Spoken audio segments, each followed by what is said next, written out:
Hey everybody, I'm Dr. Karen Mikowski. I'm the leading investigator on any of my parapsychological and paranormal investigations. Okay, so today I have to discuss this now, this case.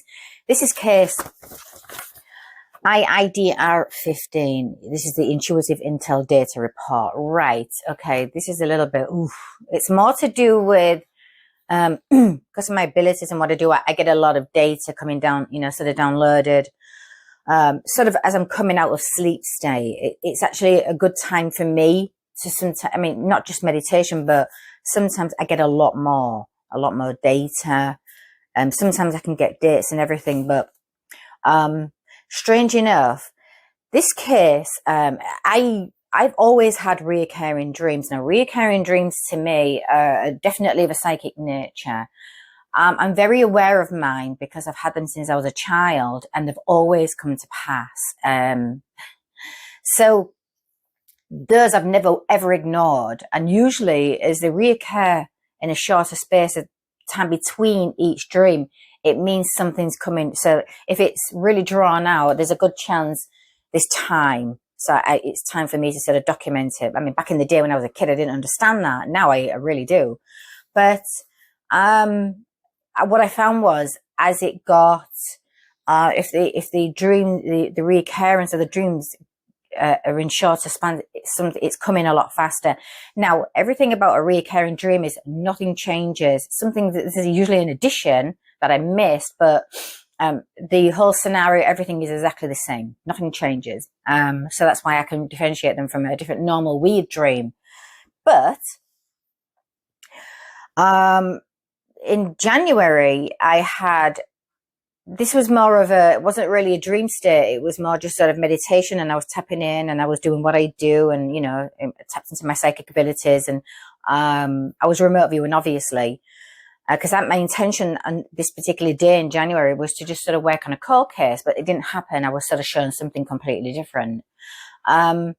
So I'm going to start with that one, and then and then the next reoccurrence of that happened in May, and then yesterday, 17th of, 18th of July, I'll explain the third, and this is where I knew immediately it was time to discuss it. So, I'm sorry, I'm just so much going on, a lot of energy. January, the visual, and I don't create fear, but I'm not going to withhold what I say when it comes to my abilities. Absolutely not. There's reasons and warnings and everything behind it. So, and I'm not here to infringe on your belief systems either. You can believe in what you want, as can I. Now, the scenario was, I was actually driving my car, and I was driving into the city, and I believe I was sort of heading, what highway was it? I was sort of like heading into Scottsdale. Away from Phoenix, but I remember this particular visual. I know I was heading towards Scottsdale on the highway, and I had a passenger with me. And then I remember, because again, even when I'm driving normally, if I sort of get a warning to pull back when I'm driving, or I'll just get a random warning from my source, and that means I'm gonna. Oh, my ears are going already. I've got stuff coming in. So basically, I'll pull back, or I'll just sort of maneuver what I'm supposed. It's like a little warning, just believe it or not, just driving. So this visual wasn't any different to the way I normally drive anyway. But I was just driving, and I remember I was driving into the city. I'm going to do the best I can to sort of explain the dream because it's very important. And I had this message, like my guardian was like, I need you to pull over and stop. Like, sorry.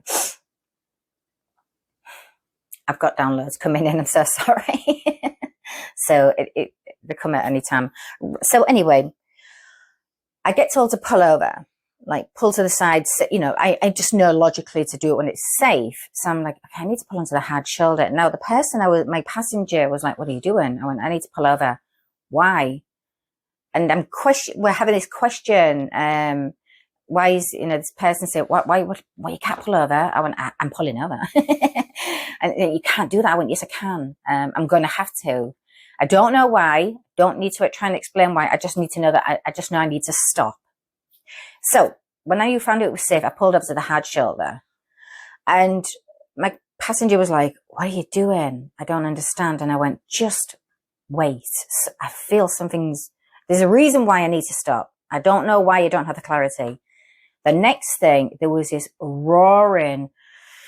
Right, you remember this is a highway going into a city, a main huge city. Like, you got Phoenix right there, and obviously Scottsdale. And this sound was coming from the back of me, and it was so incredibly loud. Like, and my ears and everything, and my passenger was like, "What the fuck is this?" It was like this, and it was getting louder.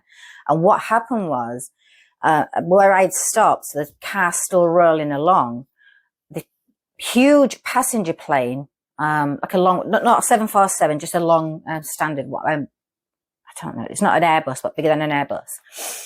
It came roaring, right? And it basically, I would say, 2 miles ahead of where I was parked, it crashed into the highway into the city. I'm like, oh my fucking God. So we saw that happening. Now, immediately I knew, like, oh my God, if I'd still been driving, I would have got caught in that. That would have taken us out. And it took out a lot of people driving into the city. That's exactly what happened. And I looked at my passenger, and he looked at me like, "Wow, if you'd have carried on, would have been dead." I'm like, "Yeah, no, right." So that's why I listen to my intuitive guide, my intuition, my higher source. I just know, it's the knowing. And that's why I stopped. So basically what happened is a huge a passenger plane crashed into the highway going into the city. It was absolutely devastating. So, and then I got out, I kind of came around, like, from this visual. I'm like, oh, okay. And I immediately felt, oh, no. But I just documented it. And I thought, well, I'm not going to worry about it. I'm not going to focus too much, and I'm not going to try and overanalyze it. I've recorded the data. That's it. If that happens again, I will pay a lot more attention. So I got on with life, did what I do, blah, blah, blah, blah, blah. And then in May, I was coming out of sleep state, which is normal for me. And I believe it was around about 6:30, because it's early in the morning.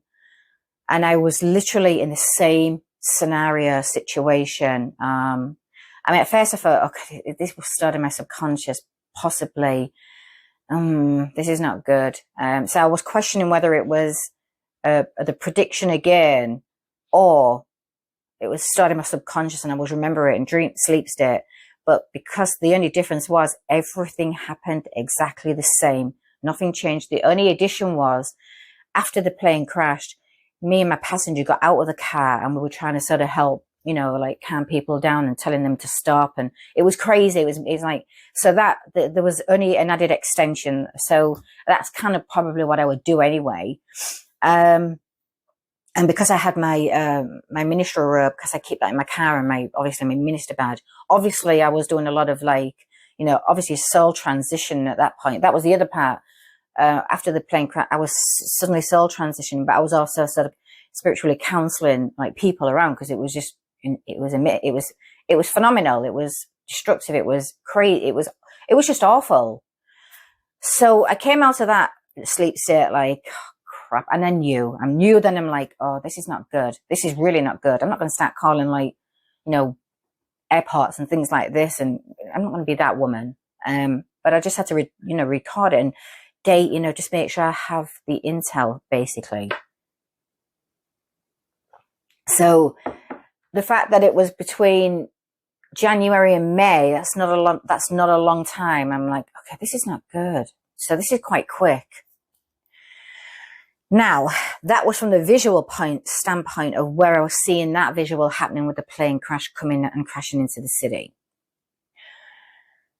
And remember, I was actively sort of it's like I was part of that. So I'm sorry. And then yesterday, oh my, I was coming out of sleep state at 7:01 a.m. in the morning. And this was like, it was the same situation with a passenger plane crashing into the city, but from a completely different standpoint. So this time I was in the city, and I mean, this might not have been me personally, but I could have been, like if I was remote viewing, I would have seen it a remote view from a different perspective, from somebody else's perspective. So I was probably aware of somebody else sort of seeing it from their point of view. Now, I'm pretty sure the international airport is Phoenix, Arizona. I feel like it's local, like here, which is why it's more, concerning too. So what I was seeing from this visual remote viewing point was like the plane taking off, and this is so weird, right? Which would make sense because the other point I was seeing, in the other visuals was driving into the city. So the plane would have taken off and just sort of come down and crashed, right? I was seeing how it happened from a different perspective. So basically the plane took off, but it was really weird because it took off really steep.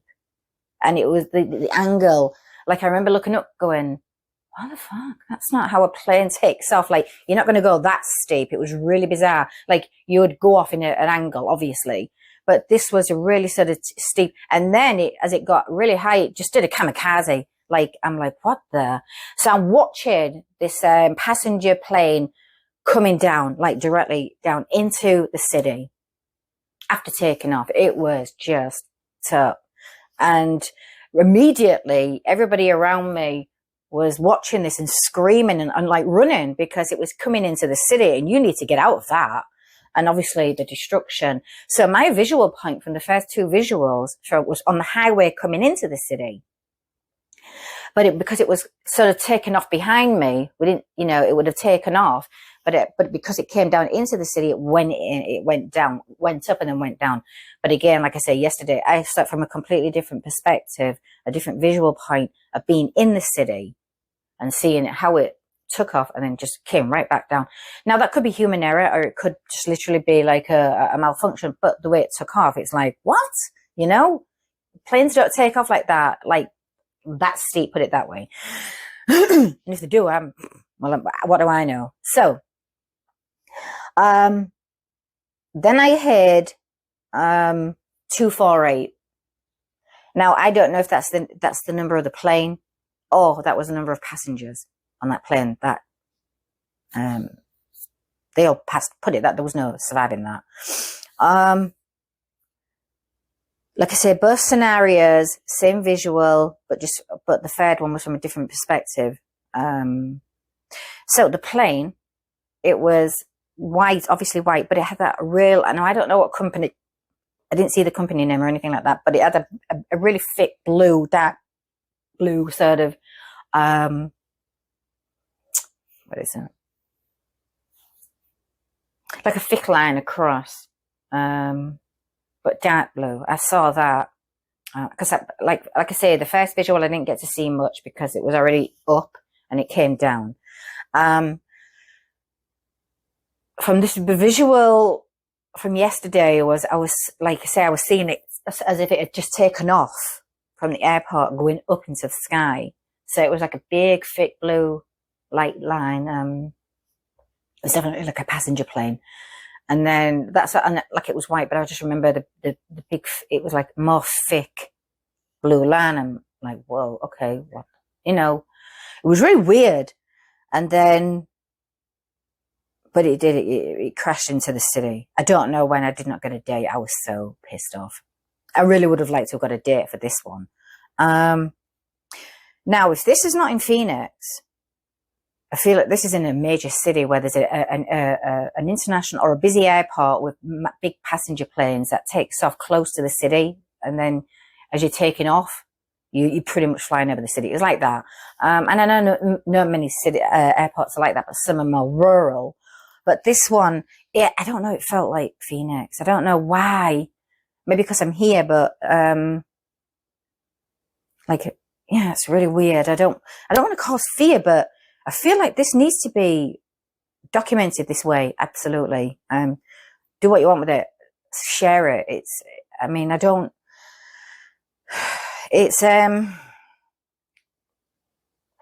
There was no warning. There was nothing. You would not be prepared for anything like this. It was just, devastating, put it this way.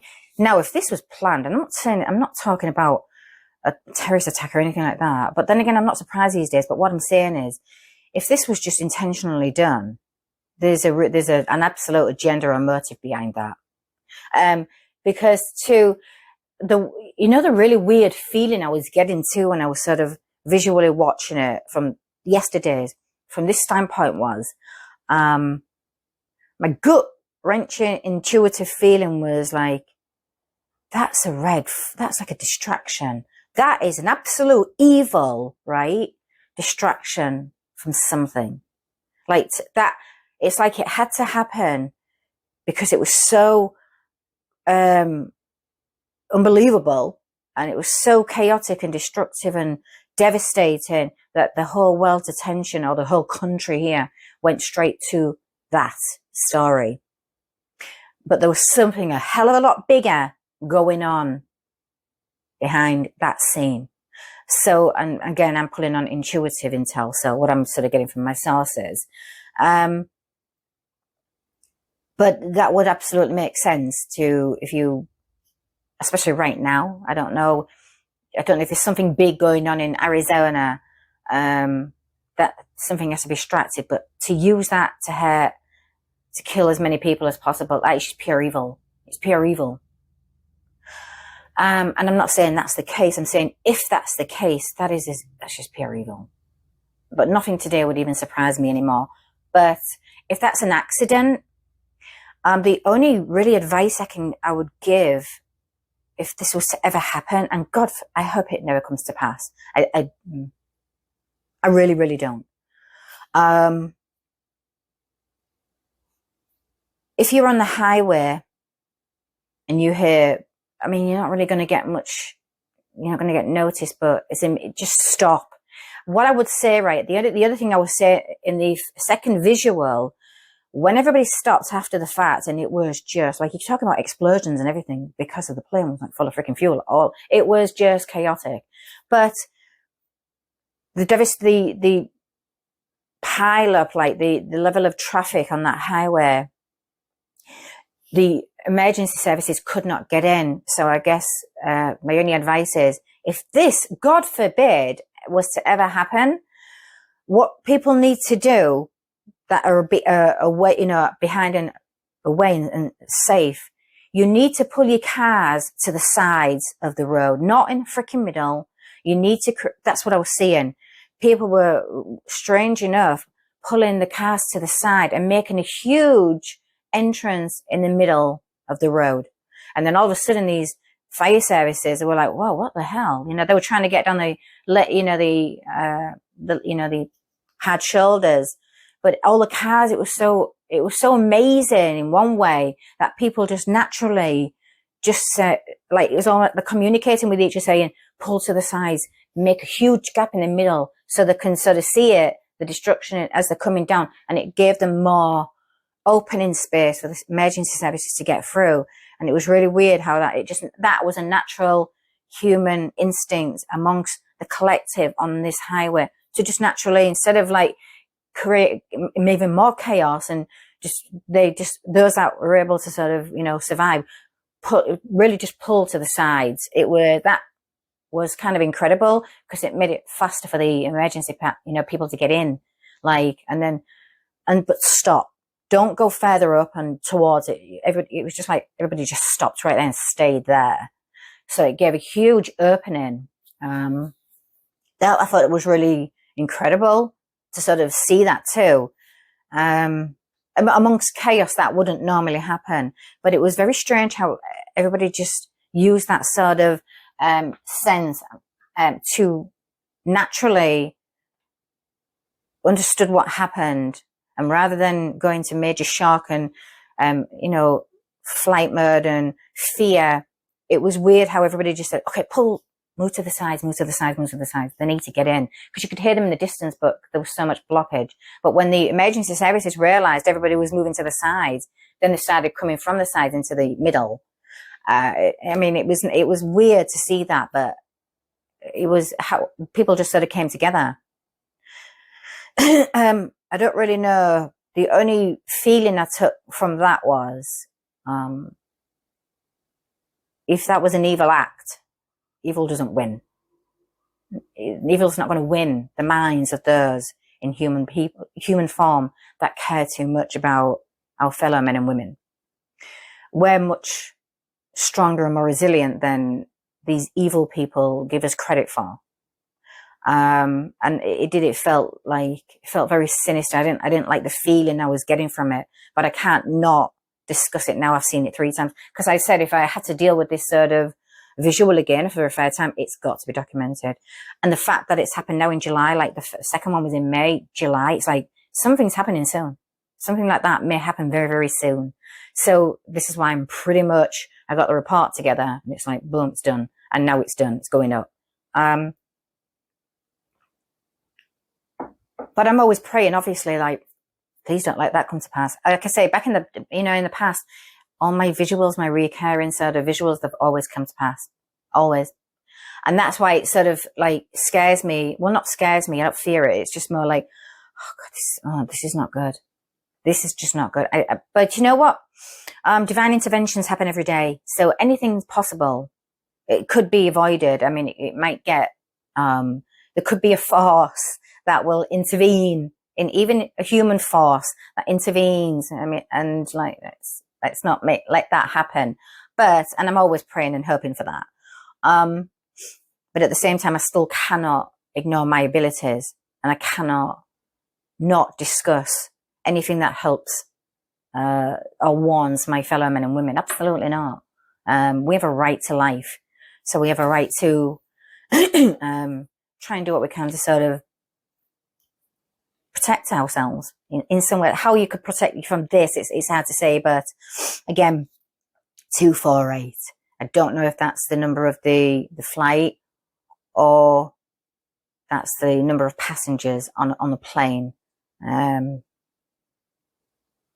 mean, it could just be like a mechanical error, or just like human error. I mean, again, like I say, I'm not really into the aviation side of it. That's not my field of expertise, but I feel like going up steep like that is probably not a good thing, you know, as you're taking off. It's more like that, you know. But the way it was weird, because it was the way it went up, it was like, you know, that's what I'm like. My first thought was, oh my God, it's like a kamikaze. They're doing a kamikaze. Like it went up and then whoo, it was just up. That's why it was really weird, really weird. Like, that's not good. That doesn't look like an accident. So, but that's just my visual stance on that, as I was sort of seeing it.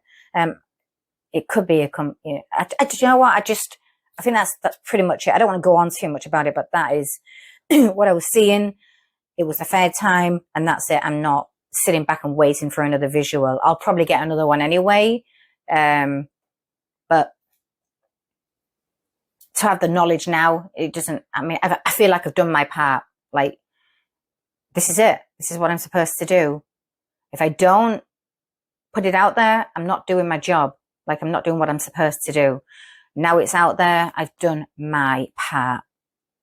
And if I have to go into the city, I mean, thank God fuel's expensive right now, because it actually stops me from having to go into the city. But if I was to go into the city right now, or for the forthcoming future, I mean, I can't say it would be too far ahead of time, but I'm going to be very wary and but then again, if I've got a particular passenger in my car as well, I'm going to be more on guard. Like, okay, then I'm going to be listening.